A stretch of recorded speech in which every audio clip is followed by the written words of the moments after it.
Long Island Congresswoman Laura Gillen is right in the thick of the debate about the government shutdown. So, how much longer is this going to go on, or do we not know? Well, I'm hoping it won't go on much longer. Democrats have been ready, sitting at the table, waiting for Republicans to come and join us and negotiate a way to keep the government open, but yet also preserve health care for millions of Americans across the country. I'm hoping my colleagues on the other side of the aisle will come to the table and do just that soon. Do you think that the health care issue is a winning issue for the Democratic Party? I think it's an extraordinarily important issue and a winning issue, because I heard on the campaign trail, before we even had the most dramatic cuts to health care in our nation's history, which happened with the big bad bill, I heard that the cost of health care was not affordable even under the Affordable Care Act. And now, if we let these enhanced tax credits sunset, people who buy their insurance on their exchange will see their premiums go up thousands of dollars across the country. And this will impact Republicans, Democrats, people who aren't registered in any party. It'll affect millions of Americans. See, the reason that I'm asking the question is this, that the Republicans have tried to take the issue away from the Democrats by arguing that you want to have health care that would go for asylum seekers, immigrants, people like that, and to try to take the issue back. What's your response to that? And do you think it helps the Republicans to make that issue? It's patently untrue. At the federal level, these enhanced tax credits can only help American citizens. So it's a lie. It's a red herring. It's not true. We are fighting to protect health care for Americans. We are not supporting and arguing, I am not supporting and arguing that people who are in this country illegally should get health care subsidized by taxpayers. That is not what is on the table. What we are talking about are Americans who pay their taxes, who are U.S. citizens, who are getting this enhanced tax credit that makes their premiums go down a little bit each month, and it makes it affordable for them. And there's a lot of people in New York State that would be affected if this were to not be dealt with, right? Indeed, indeed. There are tons of people in my district and, in my neighboring Republican colleagues' districts. In fact, I believe there are more people who will be benefited by these enhanced tax credits in my Republican neighbors' districts than even in my own. So here's the question that I have. Since the shutdown happened, the president has been using this as an opportunity to wreak havoc with people from Democratic states, especially New York, because the Senate Minority Leader and the House Minority Leader are both from New York. And he's cut all kinds of things, transportation projects and other things like that. Could this be the kind of thing that's going to bite the Democrats in the butt, because he's trying to take away services from Democratic states? I think that what we see is we need to have our leaders be responsible and govern responsibly. And the way you govern responsibly is reaching out to the other side, saying, let's get past this. This shutdown is not good for anyone. It's not good for blue states. It's not good for red states. Let's get together. Let's find a way to keep the government open, reopen the government, and let's make sure that health care is affordable for Americans. But see, you have a situation where the unintended consequences, I guess you would call it, of the president trying to cut services for people in blue states, especially New York. I mean, in New York, he wants to cut the money that would fund the tunnels, the new tunnels, the gateway tunnels that would go across the Hudson, which, if they were to not be built, would affect the economy of the entire country. And also to cut back funds for the Second Avenue subway, which is another thing that the MTA wants to do. How does that make people in New York worry that maybe it was the wrong thing for the Democrats to not to vote for the continuing resolution? Well, look, the Republicans control both houses in Congress, and they control the White House. They had the ability to keep the government open. They chose to not keep the government open by refusing to even have a conversation. Mike Johnson did not even speak with Hakeem Jeffries. To govern responsibly, that's what needs to happen. That's what happened in prior administrations. And I don't think the American people like seeing revenge politics instead of people governing for their best interests collectively. I think that it's a real turnoff, and I think that that's what they see going on right now. So since the shutdown happened, there's been a lot of deep fake videos that I guess the Republicans have been putting out, including one that had Hakeem Jeffries, who's the minority leader in your House, in a sombrero with a mustache. How do you feel about that? This is a very serious situation. The federal government shutting down is going to impact people all across the country. The cuts to health care is causing a real pain for American people. Healthcare costs are going to go up across the board, not just for those on Medicaid, not just those buying insurance through the exchange, but for everybody. There is a cost of living crisis right now, and people want to see relief. And they don't want to see people treating this like it's political sport or tribalism, like let's make fun of the other side instead of solving problems. That's what they want to see from their leaders, and that's what I'm trying to do in Congress. Well, the other thing that the president's threatening to do is layoffs as opposed to furloughs. And usually when there's a shutdown, they furlough people except for the most essential employees. Now it could be another way to just cut the size of government. How do you feel about that? I think that these are real people with lives, with families who are depending on their paycheck, and to use human beings as political fodder, as pawns in a political war, is the wrong thing to do. But there are hundreds of thousands of people in New York alone that have federal jobs. How will it affect the state, and especially your district? So, I have chosen to not collect a paycheck. I don't think members of Congress should collect a paycheck while federal workers are not getting paid. And that's why we need to get to the table. I was in Washington this past week before the government shut down, ready to negotiate whatever we needed to negotiate to get the government to keep the government open. Now I'll be back in Washington, ready, willing, and able to talk to my Republican colleagues and get this government reopened and put those people back to work. So do you see any way, any compromise that could bring everybody together? I think that working and fighting for Americans to make sure that the men, women, and children who live in all of our districts, who get their insurance through the exchange, who might have to make a choice between paying for health insurance or paying for groceries, don't have to make that choice, that they can be able to keep their health insurance, go to the doctor, and put food on the table.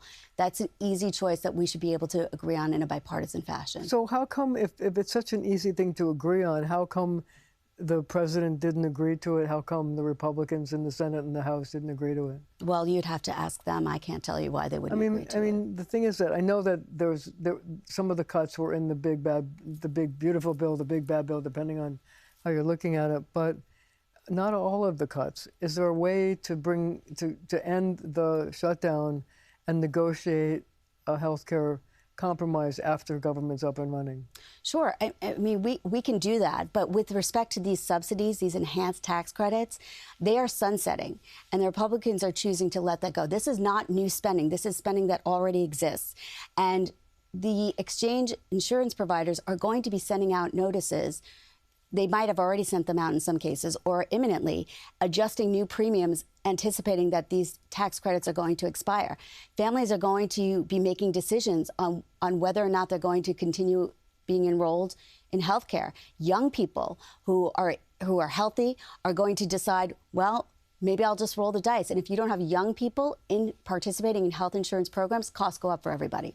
So I also want to change topics for just a minute. I know that there's a big mayoral race in New York City, and you and Tom Suozzi, another congressman from Long Island, have said that you would not endorse Zohran Mamdani, who's the nominee of the Democratic Party. Why not? So I have been very vocal about how I feel about Mr. Mamdani becoming the mayor of New York City. My job is to represent and advocate for the people that I represent in New York's 4th Congressional District. And I believe that the policies that have been espoused by Mr. Mamdani would be very ruinous to New York City's economy, which would have very bad effects on the people who live in my district and across Long Island. Over 300,000 Long Islanders commute to New York every day. They earn income there. If we see jobs go away, that will have a really bad effect on my constituents. If it's not safe in New York and we're not funding the police properly, that will also have a very bad effect on my constituents. And I represent one of the largest Jewish constituencies, and they have been extraordinarily hurt, offended, and scared by some of the comments that have been made by Mr. Mamdani. And I have heard directly from my constituents that they don't think that New York City will be a safe place for them. We only have about a minute left. I'm curious about one thing. Do you think that having Mr. Mamdani will make it more difficult for you to get reelected because the Republicans will try to use him as a symbol of the Democratic Party? I think the people in my district know that I am a moderate Democrat. I've always governed and legislated as a moderate Democrat. When I was in local government, I lowered taxes. I brought fiscal responsibility to the town and transparency. I think the people who I represent know that I'm not afraid to go against my party if I don't think they're doing the right thing, and that I'm an independent, moderate voice. But do you think that Mr. Mamdani will make it more difficult? 10 seconds. Not in my district. Okay. We're going to have to leave it right there for now. But our conversation continues right after the show on our streaming channel, CBS News New York.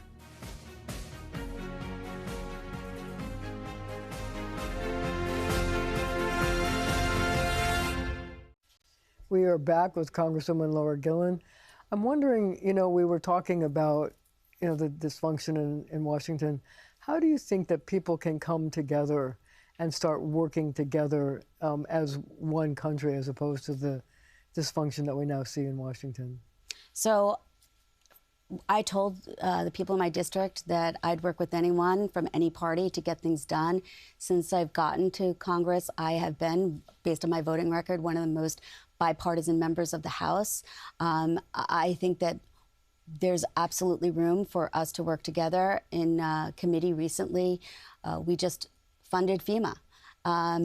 Democrats and Republicans came together. So you can work together? Yes, we can work together, and it actually is happening. What you're seeing more is the hyper-partisanship, but in small ways, we're seeing some bipartisan cooperation, and that's what I'm going to keep pushing for. So another Mr. Mamdani question. He said, and I quote, "I think ultimately this is a campaign about inequity, and you don't have to live in the most expensive city in the country to have experienced that inequity because it's a national issue." Your response to that? We have absolutely a cost of living crisis. It is hard for many, many families to get by. We need to address this problem with fiscally sound policies that can actually work. What we've seen from Mr. Mamdani is a bunch of promises for free everything and policies and plans that actually, one, he doesn't have the legal authority to do it, and two, if he does, are not fiscally sound. Three, we have heard that businesses might leave New York, and this could crater our economy. We saw over the past 5 years, 125,000 wealthy individuals leave New York City, taking billions. Outmigration has been hard. It's been a big problem, and they're taking billions of dollars of tax revenue with them. If we drive all these folks away, then we will not be able to sustain the statewide economy. So do you think your education prepared you for all of this? I definitely think it was an asset. Yes, absolutely. So, I wonder what advice you would give to younger people about getting involved in public service, entering the workforce in these times. I would say get engaged when you're young at the local level. So much of what happens in Washington is what's covered on the media, but you can really make a tremendous difference in people's lives at the local level. And there's a lot of opportunities for young people to get involved. I also would say it's really important to not just listen to the echo chamber in your household. Get out there and listen to people on both sides of the aisles and make your own decision. So I read that you volunteered with Mother Teresa. Could you tell me about that? Sure. So when I was in my 20s, I was looking for an opportunity to do something meaningful. I was going to go abroad and do that. And I found this book called Volunteer Vacations, and I read about going to work for Mother Teresa in India. So if you show up, they'll give you a job. And you showed up? I showed up. I went to Calcutta by myself. I didn't know anybody there. Wasn't that scary? It was scary. But, I said to my mother, Mom, don't worry, I'll be fine. I'm on a mission from God. I stole it from the Blues Brothers. And so I said, I'll be okay. And thankfully I was. And so what did they give you to do? So you have a choice. You can work at that time, you could work in Kalighat, which is the home for the dying, or Premdan, which was more of a long-term care facility, or Shishi Bhavan, which was the orphanage. And so I chose to work in Kalighat, which was the home for the dying, to take care of the neediest people there. And how long were you there? I was there for a couple of months. Really? It must have been, did it change you at all? Absolutely. It really changed my view. We're so lucky to live in this country, and we always have to share and show compassion to other people. Do you think that experience changed the way you approach your job today? I think it definitely has an impact. I care about the neediest among us. I care to make sure that when we're legislating that we're taking into account. That's why I'm in this fight right now. I don't want poor families to not be able to send their children to the doctor. I would see people in India who would come into the home for the dying because they just couldn't afford an antibiotic. That should not happen. It shouldn't happen anywhere. It certainly shouldn't happen here. But we're seeing devastating cuts. I did a press conference last week about the Pediatric Brain Tumor Consortium, which just got told by the administration all their funding is being cut. This is helping families who have 5-year-olds with brain tumors and brain cancer, and this might be the last hope that they have, and now they're turning those families away. This is not what the American people want. This is not, if we would just listen to the American people and govern in a common sense way instead of governing like politics is a tribal sport, we could do so much good in this country. That's what I'm in Congress to do. And that's why I'm going to keep reaching across the aisle to my colleagues on the Republican side, because I think we could do good things for this country if we just come together. And that was the lesson you took from Mother Teresa? Caring about the least among us is what we have to care about, and protecting the most vulnerable. And that's why I'm so upset about these health cuts, because we are not looking out for the most vulnerable among us. And those are the people we should really be looking out to protect. So to change topics, how would you describe your family in a few words? Loud, loving, inspired. Would you have a favorite family holiday? Would you have one that's more important? Christmas Eve. We host Christmas Eve, and so my whole family comes together. My family, my husband's family, and we have a great party. So play tour guide in your district. Are there 2 or 3 places, like if I were going to come or somebody was going to come to your district, you say are must-see places for people to see? First of all, the beaches. We have incredible beaches. Long Beach, Lido Beach, Point Lookout, Atlantic Beach, wonderful, wonderful, and a great surf beach, too. We had an Australian who wanted to host a surf competition in Lido West when I was town supervisor. So I would say our beaches. We also have Museum Row, where we have the Children's Museum, we have the Air and Space Museum, and we have Nunley's Carousel, which was, if you grew up on Long Island, you probably spent some time at Nunley's Carousel, and if you grew up in the 60s, 70s, in the 80s. So I would say you should definitely go there. And I'd probably take you also maybe for lunch to I don't know if I can play favorites, but there's a really great deli in our district, and so I'll take you to lunch there. I'm coming for the carousel. Okay, great. And on that note, thank you for joining me, and thank you at home for joining me as well.